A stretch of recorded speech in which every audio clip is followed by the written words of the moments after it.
ناظرین،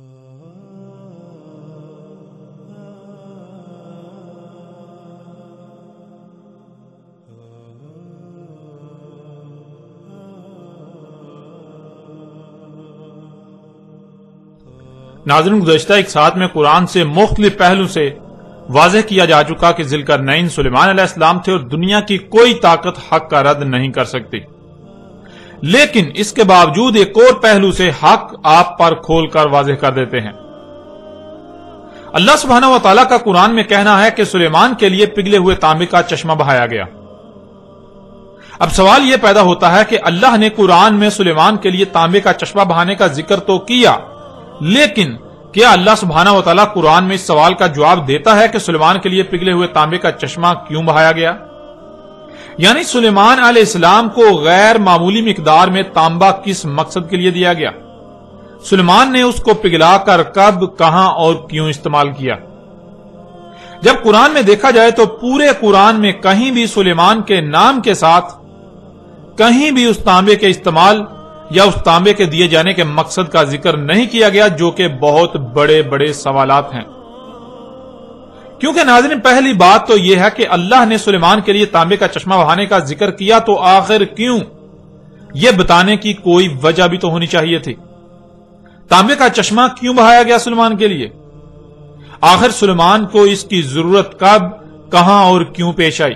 اتنی بڑی مقدار میں تانبے کا استعمال کہاں کیا گیا؟ آپ پورے کا پورا قرآن چھان لیں، آپ کو کہیں بھی سلیمان کا نام استعمال کرتے ہوئے سلیمان کی طرف سے تانبے کے استعمال کا ذکر نہیں ملے گا۔ اور اگر یہ بات مان لی جائے کہ قرآن ان سوالات کے جوابات دینے سے قاصر ہے، خاموش ہے، تو قرآن اپنے ہی دعوے میں غلط ثابت ہو جاتا ہے کہ قرآن میں ہر سوال کا جواب موجود ہے۔ قرآن ہر بات کو بیان کرتا ہے، اور نہ صرف بیان کرتا ہے بلکہ ہر پہلو سے سامنے رکھتا ہے، اور وہ بھی مسئلوں سے۔ اس لیے اگر قرآن ان سوالات کے جوابات نہیں دیتا تو اس کا مطلب بالکل واضح ہو جاتا ہے کہ قرآن اپنے ہی دعوے میں جھوٹا ہے، جو کہ بالکل ناممکن ہے۔ قرآن اپنے دعوے میں جھوٹا ہو ہی نہیں سکتا، قرآن اپنے ہی دعوے میں غلط ہو ایسا ممکن ہی نہیں۔ ناظرین، قرآن نے اگر ان سوالات پر خاموش ہی رہنا تھا تو سوال یہ پیدا ہوتا ہے کہ قرآن نے بلا وجہ ایسی بات ہی کیوں کی؟ اگر قرآن کے پاس ان سوالات کے جوابات ہی نہ تھے تو قرآن نے خود ہی ان سوالات کو جنم کیوں دیا؟ اور اس سے بھی بڑھ کر تو یہ کہ قرآن میں سلیمان کو تانبے کے دیے جانے کا ذکر بے معنی و بے مقصد ہو جاتا ہے، جس کا مطلب اللہ نے اس قرآن کی آیات کو بالحق نہیں اتارا، جو کہ بالکل ناممکن ہے۔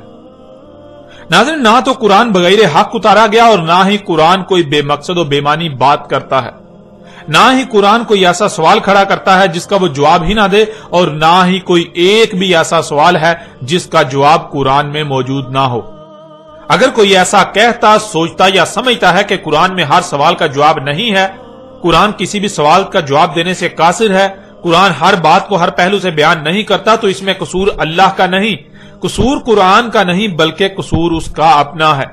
قصور ایسا کہنے والے کا اپنا ہے کہ وہ اس معیار پر پورا ہی نہیں اتر رہا جس معیار پر پورا اترنے سے قرآن اپنے راز کھولتا ہے۔ وہ اللہ کے طے کردہ اس قانون پر ہی پورا نہیں اتر رہا جس پر پورا اترنے سے ہی قرآن کھلتا ہے۔ قرآن ہر سوال کا جواب دیتا ہے، قرآن رہنمائی کرتا ہے، اس لیے قصور اللہ کا نہیں، قصور قرآن کا نہیں، بلکہ قصور ایسا کہنے، سوچنے یا سمجھنے والے کا ہے۔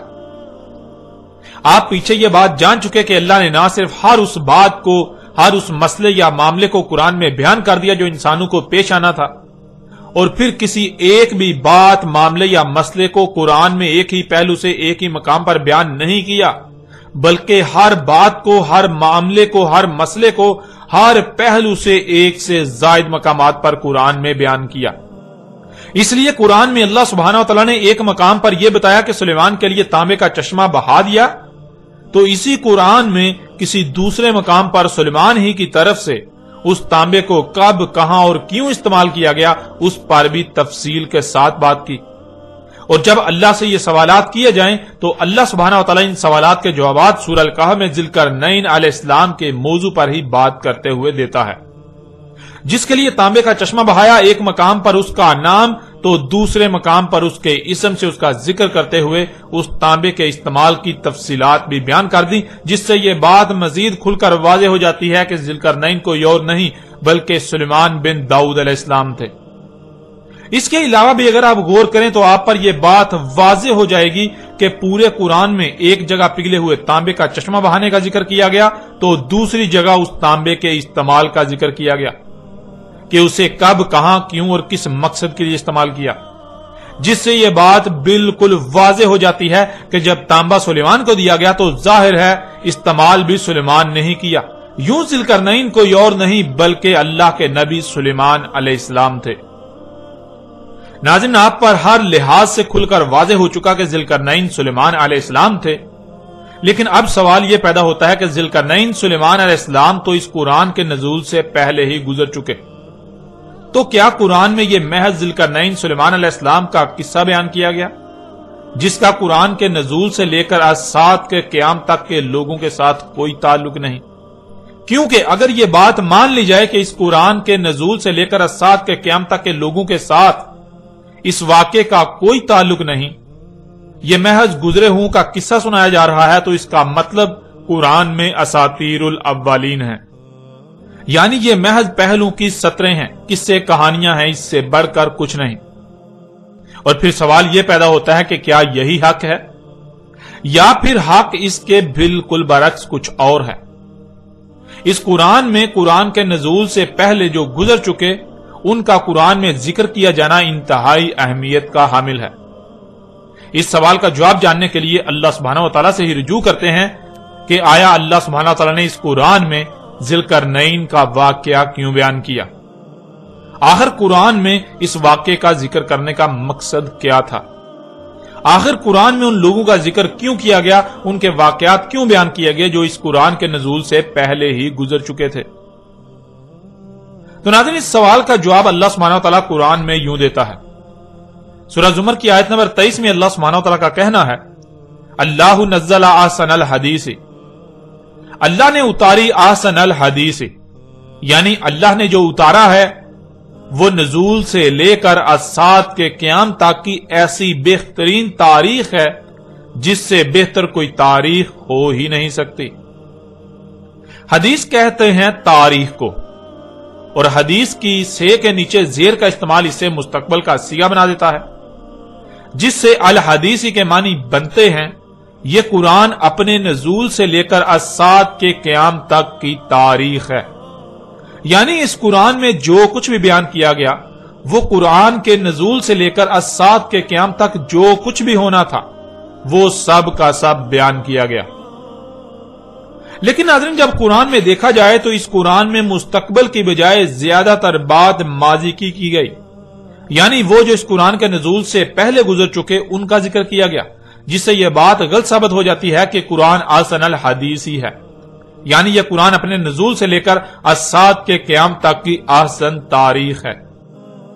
لیکن ناظرین، جب قرآن میں دیکھا جائے تو اس قرآن میں مستقبل کی بجائے زیادہ تر بات ماضی کی گئی، یعنی وہ جو اس قرآن کے نزول سے پہلے ہی گزر چکے ان کا ذکر کیا گیا، ان کے واقعات سنائے گئے، ان کے واقعات قرآن میں درج ہیں، جس سے یہ بات غلط ثابت ہو جاتی ہے کہ قرآن احسن الحدیث ہی ہے، یعنی یہ قرآن اپنے نزول سے لے کر سات کے قیام تک کی احسن تاریخ ہے، ایسی بہترین تاریخ جس سے بہتر کوئی تاریخ ہو ہی نہیں سکتی۔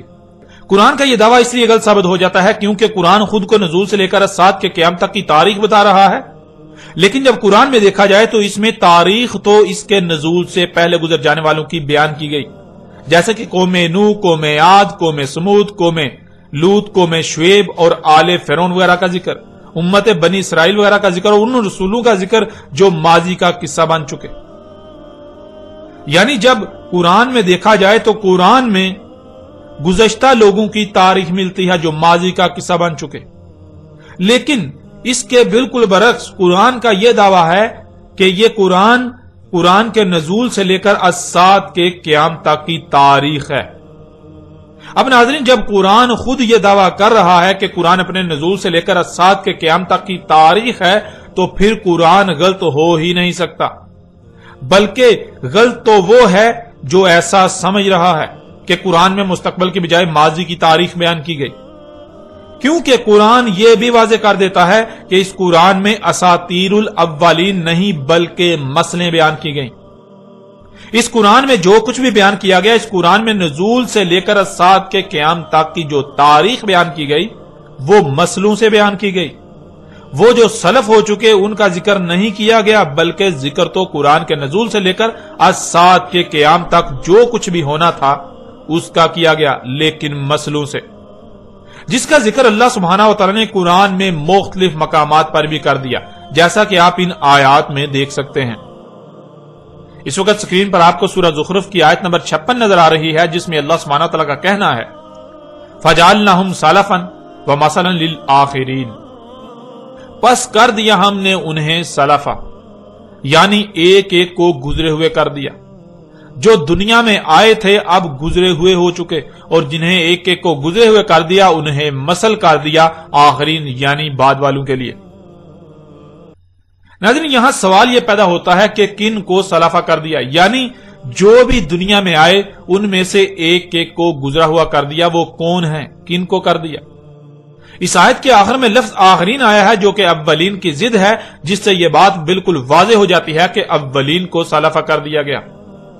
اس کے علاوہ بھی اگر آپ سورہ زخرف کی اس آیت سے پچھلی آیات کو دیکھیں تو آپ پر واضح ہو جائے گا کہ پیچھے اولین کا ہی ذکر کیا جا رہا ہے، یعنی اس قرآن کے نزول سے پہلے جو لوگ گزر چکے وہ نہ صرف گزر چکے بلکہ اللہ نے ان کو مثل کر دیا، کن کے لیے؟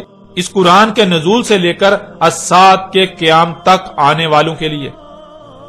اس آیت میں اللہ سبحانہ و تعالی نے یہ بات بالکل کھول کر اور دو ٹوک الفاظ میں واضح کر دی کہ اس قرآن کے نزول سے پہلے جو بھی دنیا میں آیا، خواہ وہ کوئی رسول تھا، امت تھی یا قوم، ایک ایک کو گزرے ہوئے کر دیا۔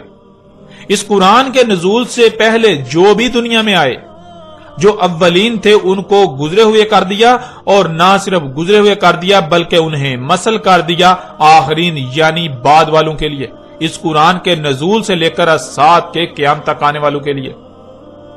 ناظرین، یہ وہ وجہ ہے جس وجہ سے اللہ سبحانہ و تعالی نے قرآن میں کئی مقامات پر یہ بات بار بار واضح کی اور ہر پہلو سے واضح کی کہ اس قرآن میں ہر شے کو مسئلوں سے بیان کر دیا گیا۔ اس قرآن میں مسئلیں بیان کی گئیں، نہ کہ اساطیر الاولین، جیسا کہ آپ سکرین پر نظر آنے والی آیات میں دیکھ سکتے ہیں۔ سورہ الاسراء کی آیت نمبر 99 میں اللہ سبحانہ وتعالی کا کہنا ہے وَلَقَدْ صَرَفْنَا لِلنَّاسِ فِي هَذَا الْقُرْآنِ مِنْ كُلِّ مَثَلٍ فَأَبَىٰ أَكْثَرُ النَّاسِ إِلَّا كُفُورًا، اور تحقیق کے، یعنی تم اپنی طرف سے پوری تحقیق کر لو، اپنے گھوڑے دوڑا لو، جو کہا جا رہا ہے وہی تمہارے سامنے آئے گا، وہی حق ہے۔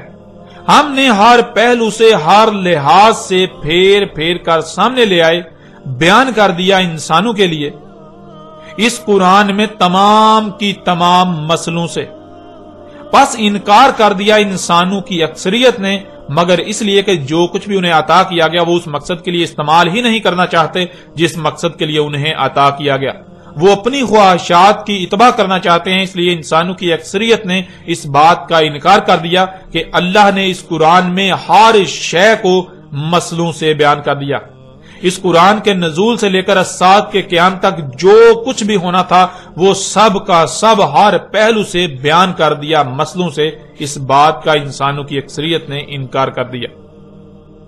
پھر آگے سورہ الکہف کی آیت نمبر 54 میں اللہ سبحانہ وتعالی کا کہنا ہے وَلَقَدْ صَرَفْنَا فِي هَذَا الْقُرْآنِ لِلنَّاسِ مِنْ كُلِّ مَثَلٍ وَكَانَ الْإِنسَانُ أَكْثَرَ شَيْءٍ جَدَلًا، اور تحقیق کے، یعنی تم اپنی طرف سے پوری تحقیق کر لو، تم اپنے گھوڑے دوڑا لو، جو کہا جا رہا ہے وہی تمہارے سامنے آئے گا اور وہی حق ہے۔ ہم نے ہر پہلو سے، ہر لحاظ سے پھیر پھیر کر سامنے لے آئے، بیان کر دیا انسانوں کے لیے اس قرآن میں تمام کی تمام مسئلوں سے، یعنی اس قرآن میں ماضی میں پیش آنے والے واقعات میں سے صرف ان کا ذکر کیا جو خوب بخو اس قرآن کے نزول سے لے کر الساعت کے قیام تک پیش آئیں گے۔ انسانوں کے ہر سوال کا جواب ہر پہلو سے، ہر لحاظ سے پھیر پھیر کر اس قرآن میں بیان کر دیا۔ قرآن کے نزول سے لے کر الساعت کے قیام تک انسانوں کو جب جب جو جیسے جیسے رہنمائی درکار تھی سب کا سب اس قرآن میں ہر پہلو سے پھیر پھیر کر تمہارے سامنے لے آئے.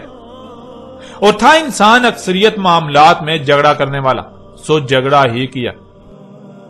یعنی قرآن کی بات تسلیم کرنے کی بجائے اپنی خواہشات و اپنے خود ساختہ الہوں کی باتوں کو قرآن پر ترجیح دی. جب بھی قرآن نے کسی معاملے میں رہنمائی کی تو اپنی بےہودہ دلیلوں کو قرآن پر پیش کیا اور قرآن کے مد مقابل اور اشیاء کو لا کھڑا کیا، وہ بات تسلیم نہ کی جو قرآن نے کی. ناظرین، ان آیات میں اللہ سبحانہ تعالیٰ نے یہ بات واضح کر دی کہ قرآن کے نزول سے لے کر اجساد کے قیام تک انسانوں کو جو معاملات بھی پیش آنے تھے ان کے ہر سوال کا جواب اسی قرآن میں بیان کر دیا. نہ صرف بیان کر دیا بلکہ پھیر پھیر کر ہر پہلو سے مسئلوں کے ساتھ بیان کر دیا. یعنی اس قرآن کے نزول سے لے کر اجساد کے قیام تک جو کچھ بھی ہونا تھا یا ہونا ہے اس سب کی تاریخ پہلے ہی لکھ دی اور مسئلوں سے لکھی گئی. مطلب یہ کہ آپ اس قرآن میں دیکھتے ہیں بار بار جگہ جگہ وہ لوگ جو گزر چکے ان کا ذکر آتا ہے، بہت سے واقعات کا ذکر آتا ہے جو ماضی میں ہو چکے، جس سے بظاہر ایسا لگتا ہے کہ قرآن گزرے ہوں کی کہانیاں سنا رہا ہے. قرآن ان لوگوں کے قصے سنا رہا ہے جو اس قرآن کے نزول سے پہلے ہی دنیا سے جا چکے، گزر چکے. لیکن وہ قصے کہانیاں نہیں ہیں، وہ اساطیر الاولین نہیں ہیں، بلکہ وہ سب کی سب مسئلے ہیں. ماضی میں جو کچھ بھی ہوا اس میں سے وہ اور ایسے بیان کیا جو آگے مستقبل میں ہونے والے واقعات کا احاطہ کرے. یعنی اس قرآن کے نزول سے لے کر اجساد کے قیام تک کی تاریخ اس طرح مسئلوں سے لکھی گئی جس سے نہ صرف ماضی کی تاریخ بھی آ جاتی ہے اور مستقبل میں کیا کچھ ہونا ہے اس کی تاریخ بھی بن جاتی ہے. جہاں امت بنی اسرائیل کا ذکر کیا جا رہا ہے تو اگر اس سے مراد یہ لے لیا جائے کہ یہاں بنی اسرائیل کا ذکر کیا جا رہا ہے تو پھر جان لیں بنی اسرائیل تو گزر چکے، ماضی کا قصہ بن چکے. تو اس کا مطلب یہ ہوگا کہ قرآن بنی اسرائیل کی کہانی سنا رہا ہے، بنی اسرائیل کا واقعہ سنا رہا ہے. یوں قرآن میں بنی اسرائیل سے متعلق جو کچھ بھی آیا ہے وہ محض چند سطور کے علاوہ کچھ نہیں، جنہیں عربی میں اساطیر الاولین کہا جائے گا. لیکن قرآن خود یہ کہہ رہا ہے کہ اس قرآن میں اساطیر الاولین نہیں بلکہ مسئلے ہیں. مطلب اصل میں ذکر بنی اسرائیل کا نہیں بلکہ موجودہ امت کا کیا جا رہا ہے، لیکن مسئلوں سے. اس کے بہت سے فائدے ہیں. یعنی قرآن میں اس طرح بیان کرنے کے، اس طرح بات کرنے کے بہت سے فائدے ہیں. ایک تو یہ کہ اس طرح نہ صرف اصل مقصد مستقبل کی تاریخ بن گئی، دوسرا بنی اسرائیل یعنی ماضی کی تاریخ بھی لکھی گئی. تیسرا یہ کہ قرآن جو بار بار غور و فکر کا کہتا ہے، جو غور و فکر نہیں کریں گے وہ اسی کے ذریعے گمراہی کا شکار ہوں گے. وہ یہی سمجھیں گے کہ یہ بنی اسرائیل کی کہانی سنائی جا رہی ہے، یہ اساطیر الاولین ہیں، یہ جو اولین ہیں ان کی محض سطریں ہیں. اور جو غور و فکر کریں گے، جو غور و فکر کرنے والے ہیں وہ اس سے ہدایت پائیں گے. ان پر واضح ہو جائے گا کہ یہ اساطیر الاولین نہیں بلکہ مسئلے ہیں. قرآن میں جہاں جہاں گزشتہ لوگوں کا ذکر کیا گیا اصل میں وہاں ان کا ذکر نہیں بلکہ موجودہ لوگوں کا ذکر ہے، ان کی تاریخ لکھی گئی. اس قرآن کے نزول سے لے کر اجساد کے قیام تک جو کچھ بھی ہونا تھا اس سب کے سب کی تاریخ لکھ دی گئی مسئلوں سے. ناظرین، اللہ سبحانہ تعالیٰ نے اس قرآن میں حق اس قدر کھول کھول کر واضح کر دیا، لیکن افسوس کہ حق اس قدر واضح ہو جانے کے باوجود بھی آج تک خود کو مسلمان کہلوانے والے، خود کو اس قرآن کے اہل کہلوانے والے یہی کہتے سمجھتے لکھتے اور سناتے آئے کہ اس قرآن میں اساطیر الاولین ہیں. یعنی اس قرآن میں اس کے نزول سے پہلے کے لوگوں کے بارے میں جو کچھ بھی لکھا ہوا ہے وہ سب کے سب ان کے قصے و کہانیاں سنائی جا رہی ہیں جن کا قرآن کے نزول سے لے کر اجساد کے قیام تک کے لوگوں کے ساتھ کوئی تعلق نہیں سوائے ان کو ان کی کہانیاں سنائے جانے کے. اور اسی بات کو اللہ سبحانہ و تعالی نے آج سے 14 صدیاں قبل ہی اس قرآن میں بھی آیات کی صورت میں اتار دیا تھا. یعنی یہ جو انسانوں نے کیا، یہ خود کو مسلمانوں والوں نے جو کیا، اس کی تاریخ بھی اللہ سبحانہ و تعالی نے آج سے 14 صدیاں قبل ہی اسی قرآن میں اتار دی تھی، جیسا کہ آپ سکرین پر آیات کو دیکھ رہے ہیں. سورہ القلم کی آیت نمبر 15 اور المطففین کی آیت نمبر 13 میں اللہ سبحانہ تعالیٰ کا کہنا ہے اذا تتلی علیہ آیاتنا قال اساطیر الاولین